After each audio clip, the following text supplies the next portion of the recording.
Awalnya dia hanya pembantu rumah tangga, tapi malam itu semua batasan hancur. Kau takkan percaya apa yang terjadi di bawah meja belajar antara aku dan Siti. Kisah nyata terliar yang mengubahku selamanya. Ceritanya begini, waktu itu kami tinggal di daerah pertokoan. Pembantuku namanya Siti, kami sering memanggilnya dengan Mbak Siti. Umurnya mungkin di atasku sekitar 3 tahun, tapi yang aku ingat, Mbak Siti ini memiliki paras yang ayu, kulitnya hitam manis, meskipun Mbak Siti ini berasal dari desa. Terutama masa bagian depannya yang besar banget, padahal badannya tidak terlalu besar. Wah, rumah kami 1 lantai dipakai untuk berdagang bengkel mobil dan lantai 2 ruang keluarga dan tempat tidur orang tuaku. Sedangkan aku di lantai 3. Ruangan tidurku di lantai yang sama ini, aku memiliki kamar yang besar dengan kamar mandi di dalam. Aku anak tunggal. Kamarku terdapat banyak perlengkapan olahraga seperti dumbbell dan tiang basket mini. Kamar tidur pembantuku ada di lantai 4, dan juga ada bagian depan yang digunakan untuk menjemur pakaian, dan kamar mandi untuk pembantu terletak di samping sekat kamarku dan berdampingan dengan kamar mandiku. Tapi untuk dapat menggunakan kamar mandiku harus masuk terlebih dahulu ke kamarku. Itulah sekilas ruangan kamarku. Untuk menjaga bengkel yang terkadang ramai, terkadang Mbak Siti ditugaskan untuk membantu, sehingga diperlukan 1 orang tambahan untuk menjaga kasir. Waktu itu mungkin umurnya sekitar 19 tahun. Mbak Siti ini suka memakai rok di atas lutut. Zaman itu memang begitulah pakaian yang dipakai buat pegawai atau pembantu. Kalau sekarang sih bukan di atas lutut lagi, tapi pakai celana pendek. Bukan. Hehe. Sambil bayangin deh, sebenarnya aku sama Mbak Siti ini sudah kayak kakak adik karena dari aku SMP dia sudah menjadi teman untuk belajar dan terkadang juga membantu aku untuk menyelesaikan tugas-tugas sekolah yang mudah seperti bahasa Indonesia.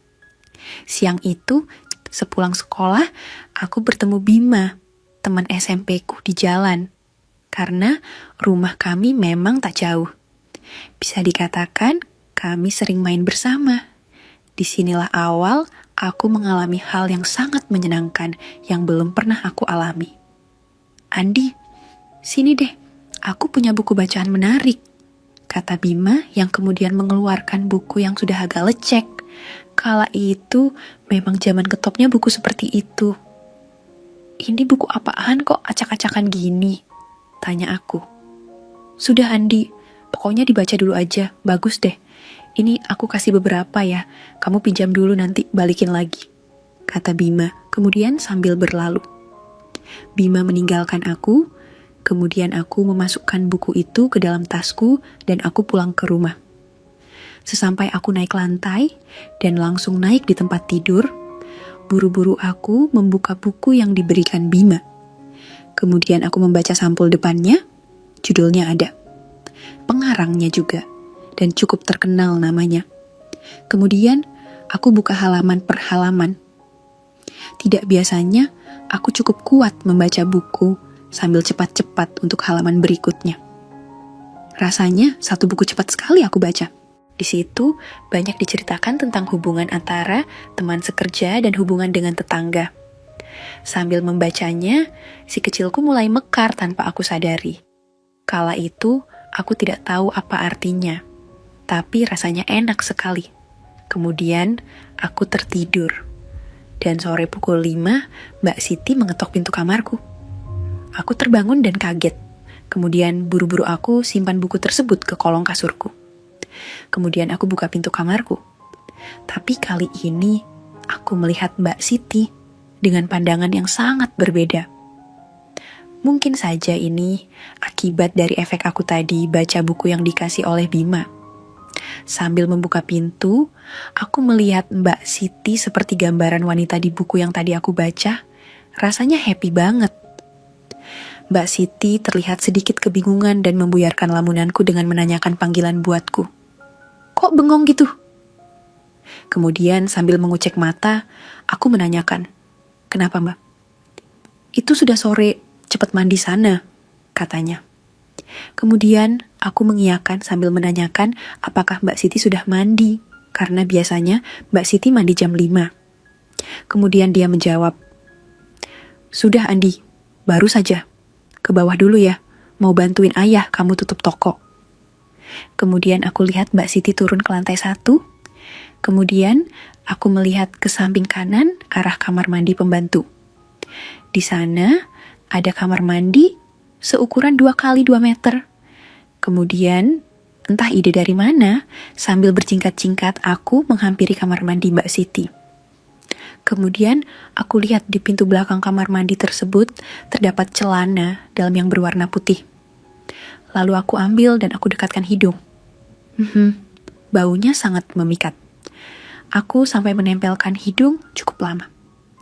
Kemudian, karuh kembali celana tersebut, aku pun beranjak keluar dan mandi. Semenjak hari itu, aku sering berpikir tentang Mbak Siti. Rasanya memegang dan memiliki Mbak Siti tersebut. Aku berpikir terus, bagaimana caranya ya? Sampai malam pun tiba, Mbak Siti datang ke kamarku, karena biasanya Mbak Siti menonton TV di kamarku. Biasanya, Mbak Siti sudah berganti mengenakan baju dan rok coklat, seperti roknya pramuka, selutut, sambil nonton di sofa menempel tembok, dan di depannya terdapat meja belajarku seukuran 2 meter panjangnya. Sementara, aku membaca buku pelajaran, karena besok mau ujian, aku duduk di depan Mbak Siti dengan sofa pendek. Jadi, posisi kami agak serong dan berhadap-hadapan, sekitar 2,5 meter di depan meja tersebut. Sementara, aku tidak konsen belajar, Mbak Siti dengan tenang dan konsentrasi melihat sinetron di TV tersebut. Terkadang, aku curi-curi pandang padanya. Kali-kali aja Mbak Siti mengoyangkan kakinya, karena dari tadi kakinya bergoyang-goyang sambil sesekali memukul ke lututnya. Mungkin adanya nyamuk yang hinggap di lututnya. Jadi, posisiku lebih rendah dari meja tersebut, sehingga Mbak Siti tidak menyadari bahwa aku mencuri-curi pandang. Mbak Siti sempat tidak menyadari roknya sudah naik ke atas lutut, dan keindahan itu terlihat olehku. Gila, rasanya pengen segera mendekat dan memintanya pada Mbak Siti. Sambil beberapa kali aku lihat Mbak Siti senyum sendiri, seraya dia melihat sinetron yang memang lucu. Karena dorongan yang begitu kuat, akhirnya nekat aku merangkak ke bawah meja mengendap-endap, dan tanpa sadar aku sudah di bawah meja dengan jarak sekitar 60 cm di depan kaki Mbak Siti. Bau harum Mbak Siti tercium olehku yang bikin aku semakin deg-degan. Aku mencoba makin mendekatinya, karena keberadaanku itu belum disadari olehnya. Mbak Siti terus menggerak-gerakkan kakinya yang mengakibatkan aku bisa melihatnya. Sungguh, saat itu jantungku rasanya berdetak kencang sekali. Rasanya aku sudah nggak bisa lagi bertahan. Tiba-tiba Mbak Siti menanyakan dan meneriakkan, "Andi, kamu di mana?" Sudah belum belajarnya? Kemudian sambil berpura-pura, aku keluar dari bawah meja dan merangkak keluar dan memberitahu Mbak Siti. "Ini Mbak, tadi cari pena yang jatuh di bawah, tapi sudah selesai sih Mbak," kata aku padanya. "Mbak, aku tidur dulu ya," kata aku lagi. Kemudian Mbak Siti mematikan lampu dan kembali ke kursi tersebut dan menonton TV. Pas pukul 12 malam, aku terbangun dan melihat TV masih menyala. Sedangkan Mbak Siti sudah tertidur di sofa dengan posisi kaki selonjoran di bawah meja belajarku. Samar-samar terlihat wajahnya yang tertidur dengan pulas. Muncul keisenganku untuk meneruskan aktivitas yang tadi tertunda karena Mbak Siti tertidur di sofa kulit. Mungkin sangat nyaman tidurnya, karena sampai aku goyang-goyangkan tangannya, dia tetap terdiam. Kemudian, aku pura-pura menjatuhkan pena lagi dan masuk ke kolong meja belajarku, dan dengan mengendap-endap, aku lihat sesuatu yang tampak nonong. Pelan-pelan, aku masukkan tangan di sana. Dengan cepat, aku rasakan hangat menerpa telapak tangan. Karena terasa kedutan dari tempat kegelapan Mbak Siti itu, aku pun agak takut untuk bergerak lebih lanjut.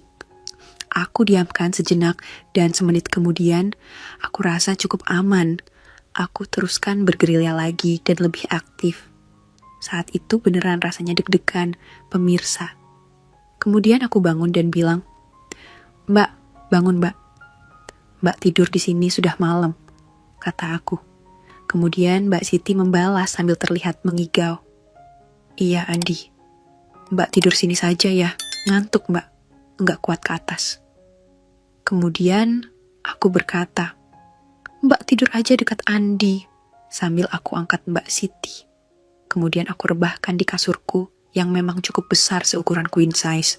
Kemudian aku tidur juga di samping Mbak Siti. Tak berapa lama Mbak Siti merangkul aku dan sedikit berbisik, "Andi, AC-nya dingin banget. Mbak kedinginan." Sambil beringsut dia mendekat dan masuk ke selimutku. Entah sengaja atau tidak, tapi aku benar-benar deg-degan karena baru pertama kali diperlakukan seperti itu oleh wanita. Belum selesai rasa bingungku, tiba-tiba ada hal yang aku rasakan lainnya, yaitu rasanya ada yang bergerak-gerak di dalam selimutku. Dan ada bagian tubuhku yang rasanya enggak pernah merasakan seperti itu, serasa cenut-cenut. Sambil membuka mata pelan-pelan, aku mengintip. Aku lihat Mbak Siti sedang asik. Ternyata hampir saja aku teriak. Tapi aku coba berpura-pura tidur, walau aku nggak bisa menahan napasku yang spontan keluar. Mbak Siti terlihat semakin bersemangat.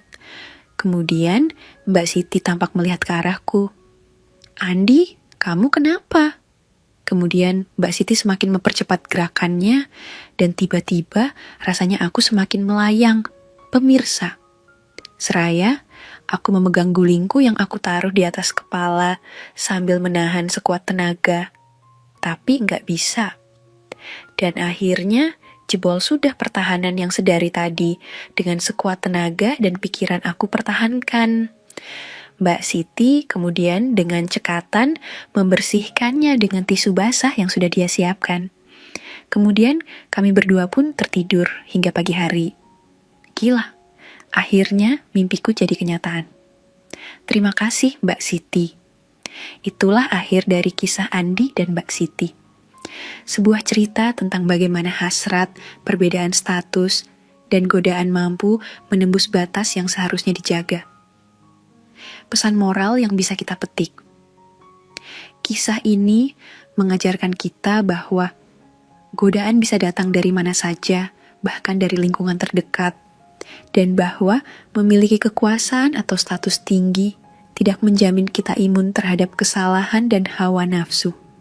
Ingatlah, kendalikan hasrat sebelum hasrat yang mengendalikan Anda. Karena konsekuensi dari hubungan terlarang bisa jauh lebih mahal dari kenikmatan sesaat. Jangan sampai ketinggalan kisah-kisah penuh gairah dan konflik batin lainnya. Sampai jumpa di kisah romansa gelap berikutnya.